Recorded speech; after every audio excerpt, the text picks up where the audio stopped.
کہ میری نظر جب اس کی پیشانی پر پڑی تو جیسے پیشانی پر پڑی لوح محفوظ میں اس کی تقدیر جو لکھی ہوئی تھی، اس کی پیشانی پر لکھی ہوئی تقدیر میں نے پڑھنا شروع کیا.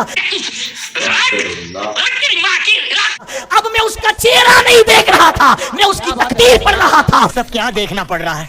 اچھا ہے میں اندھا ہوں. اور اس کی تقدیر میں لکھا تھا کہ مرنے کے بعد یہ کنیز جہنم میں جائے گی. جھوٹ بولو، بار بار جھوٹ بولو. تو میرے دل میں خیال آیا کہ فرید جو ساری زندگی شیخ شہاب الدین عمر سہروردی کی خانقاہ میں لوگوں کی خدمت کرتی رہے، کیا خدمت کا یہی صلہ ملے گا کہ وہ جہنم میں جائے گی؟ تو میں تقدیر ادھر پڑھ رہا تھا، ادھر تقدیر دھل رہا تھا.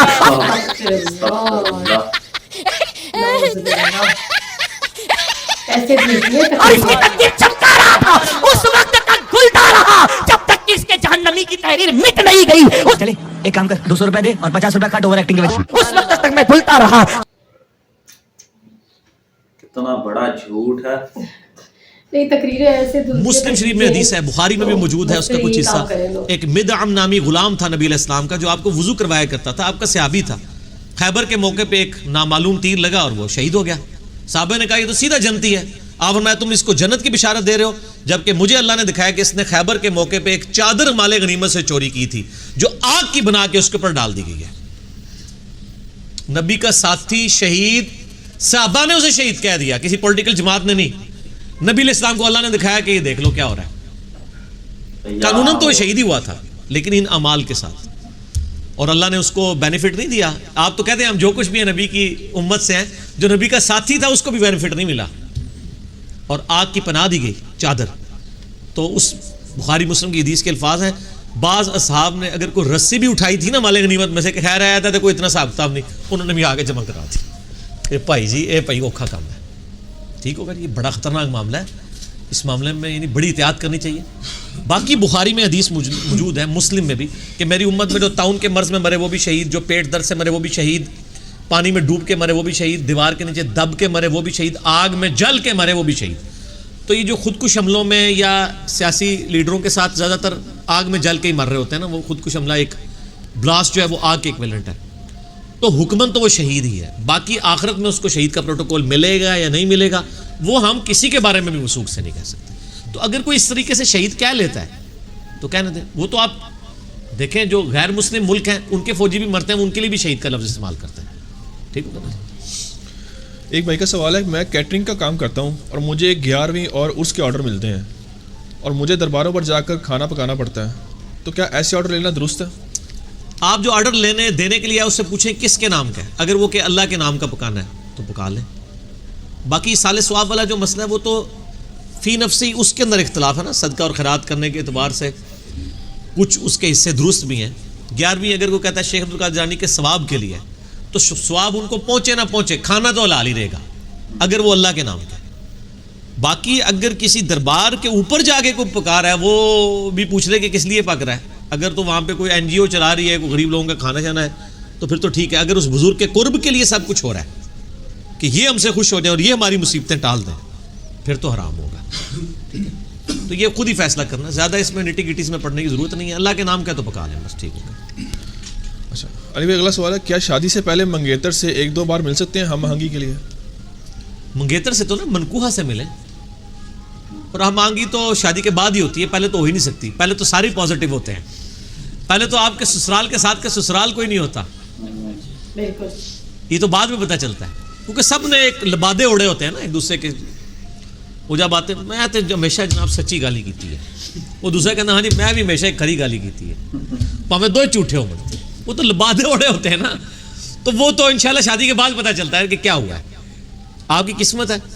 ہم آنگی اس طریقے سے نہیں ہوگی. یہ سارے معاملات پہلے طے کر لیے جائیں، اس کے بعد نکاح کیا جائے. نکاح کے بعد میاں بیوی ہیں تو وہ بے شک منکوہا ہی ایک رشتہ ہے. منگیتر والا کوئی کنسیپٹ اسلام میں نہیں ہے. اور اگر آپ نے رشتہ کرنے کے دوران پسند ناپسند کے اعتبار سے اگر کوئی میٹنگ کرنی ہے تو وہ آپ پبلکلی کریں، علیحدگی میں نہ کریں، تاکہ آپ اتنی باتیں پوچھیں جو ایک پبلکلی پوچھی جانی چاہیے. اور یہ جو حدیث میں ہے نا کہ بخاری میں آتا ہے کہ عورت کو پہلے دیکھ لیا کرو، اس دیکھنے سے مراد خود فزیکل دیکھنا نہیں ہے. اس زمانے میں بھی لوگ اس طرح جا کے اپنی مائیں بہنیں انہوں نے بٹھائی تو نہیں ہوتی تھی کہ آؤ صحابہ دیکھو اور پسند کرو. دیکھنا یہ ہوتا تھا کسی بڑی بوڑھی کو گھر سے بھیجیں, وہ جا کے اس کو دیکھا ہے کہ اس میں کوئی اس طرح کا فزیکل عیب نہ ہو. جیسے بخاری میں آتا ہے کہ انصار کی عورتوں کی آنکھوں میں نقص ہوتا ہے تو دیکھ لیا کرو, اس طرح کے معاملات. یہ نہیں ہوتا کہ وہ تصویر وہاں سے چل پڑے پھر نیٹ کے اوپر چل پڑے. کئی لوگ ہیں وہ تو 2-2 سال تک رشتے ہی دیکھتے رہتے ہیں, ان کو کوئی رشتے نہیں پسند آتا. ان سے پوچھیں آپ خود کیا ہیں, ٹھیک ہے نا. بس موٹی موٹی چیزیں دیکھیں, اس کے بعد اللہ پہ توکل کریں. اللہ تعالیٰ معاملات کو چلانے والا ہے. اچھا بھائی, اگلا سوال ہے, کیا مسجدوں میں سیاسی معاملات کو ڈسکس کرنا جائز ہے؟ مسجدوں میں ہی سیاست ڈسکس ہونی چاہیے. سیاست اسلام کا حصہ ہے. جدا ہو دین سیاست سے تو رہ جاتی ہے چنگیزی. نبی علیہ السلام پوری پولیٹیکل جدوجہد تھی نا آپ کی, اس کا ہیڈ آفس مسجد نبوی تھا. وہیں سے آپ صحابہ کے قافلے روانہ کرتے تھے, جماعتیں بھیجتے تھے. جہاد کے لیے آپ صلی اللہ علیہ وآلہ وسلم صحابہ کرام علیہ رضوان کو روانہ کرتے تھے. وہی آپ کا ہیڈ آفس بھی تھا, وہی آپ کا پولیٹیکل آفس بھی تھا, وہی آپ کی خانقاہ بھی تھی. ٹھیک ہے نا جی. تو مسجد میں ہونی چاہیے, لیکن اس پہ لڑائی جھگڑے گالی گلوچ نہیں ہونا چاہیے, ایک دوسرے کے نام نہ رکھیں. پولیٹیکل ڈسکشن ہو سکتی ہے, کوئی حرج نہیں, مسجد میں ہونی چاہیے. اور یہ مسجد کے خطیب وغیرہ بھی نا پولیٹیکل لیڈرز کو ہونا چاہیے, کیونکہ جمعے کا خطبہ نکاح طلاق اور استنجے کا طریقہ بتانے کے لیے نہیں ہے, بلکہ مسلمانوں کی پولیٹیکل گیدرنگ ہے اینول ویکلی, اور عید کی اینول ہے, اور انٹرنیشنل گیدرنگ حج ہے. اس میں یعنی مسلمانوں کے یعنی جو خطیب ہے وہ حاکم وقت کو ہونا چاہیے. آج بھی آپ ایران میں دیکھیں, ایران کے اندر تہران میں جمعہ پریزیڈنٹ آف ایران پڑھاتے ہیں, لاکھوں لوگ ان کے پیچھے جمعہ پڑھتے ہیں. نماز مولوی سے بے شک پڑھوا لیں اگر آپ کو قرات کا ایشو ہے. تقریر اس وقت پرائم منسٹر کا کام ہے کہ وہ تقریر کرے. ابھی عمران خان صاحب انشاءاللہ تعالیٰ پرائم منسٹر بننے والے ہیں, تو ہم ان سے ریکویسٹ کریں گے, جس طرح انہوں نے کہا میں ڈی چوک کے اوپر حلف لینا چاہتا ہوں, تو ساتھ ہی اناؤنسمنٹ کریں. ان سے اچھی تو تقریر کوئی نہیں کر سکتا. تو عید اور جمعے کی تقریریں کم از کم پرائم منسٹر خود شروع کریں. شاہ فیصل مسجد میں یعنی خود نماز جمعہ جو ہے نا وہ اس کی تقریر کرنی چاہیے.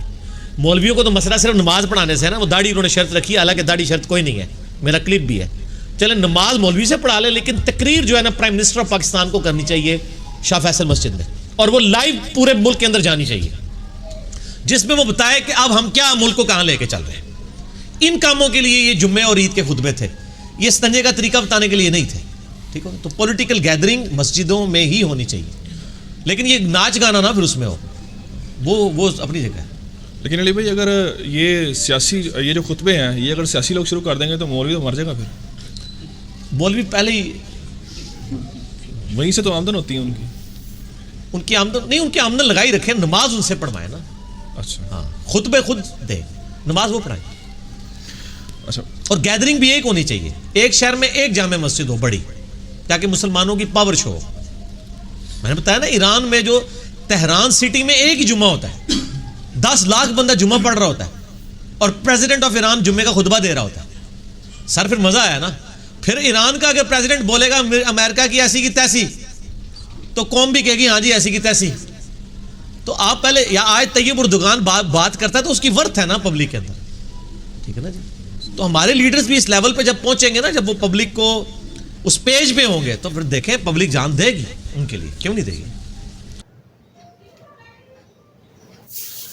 ناظرین, آپ نے سن لیا کہ کیسے انجینئر علی مرزا صاحب قرآن اور حدیث سے ان بزرگوں کا جو رد کر رہے ہیں. بزرگ تو خیر سچے ہیں, جو ان لوگوں نے ان کے اوپر کہانیاں باندھی ہوئی ہیں ان کا رد کر رہے ہیں. یہ اتنا بڑا جھوٹ ہے, جیسے ہم بلی کو بولیں کہ یہ اونٹ ہے, جیسے بلی کو ہم لوگ بولیں کہ یہ بلی اونٹ ہے, یہ کتنا بڑا جھوٹ ہوگا. یہ کہانیاں اتنا ہی بڑا جھوٹ ہے جو یہ لوگ بولتے ہیں. نبی صلی اللہ علیہ وسلم کا کیسے ان لوگوں نے حدیث بیان کی کہ آپ کو وضو کروایا کرتا تھا صحابی, تو ایک رسی اس نے چوری کر لی تھی, رکھ لی تھی, چوری نہیں کی تھی کہ چلو اس کا کون سا پوچھا جائے گا, تو اللہ تعالیٰ نے اس کے اوپر بھی عذاب نازل کر دیا. اور یہ کہہ رہے ہیں کہ وہ عورت جہنمی تھی, اور بابا فرید جو تھے وہ ان کے گناہ دھلہا رہے تھے, لوہے محفوظ پر دیکھ رہے تھے اور ہاتھ دھو رہے تھے, ان کی تقدیر دھل رہی تھی نیچے سے, ان کے گناہ جو ہے وہ صاف ہو رہے تھے. یہ بہت بڑا جھوٹ بولتے ہیں. اللہ تعالیٰ ایسے جھوٹ سے محفوظ رکھے, اور ہمیں قرآن اور حدیث کی سمجھ عطا فرمائے, اور اس کے اوپر چلنے کی توفیق عطا فرمائے.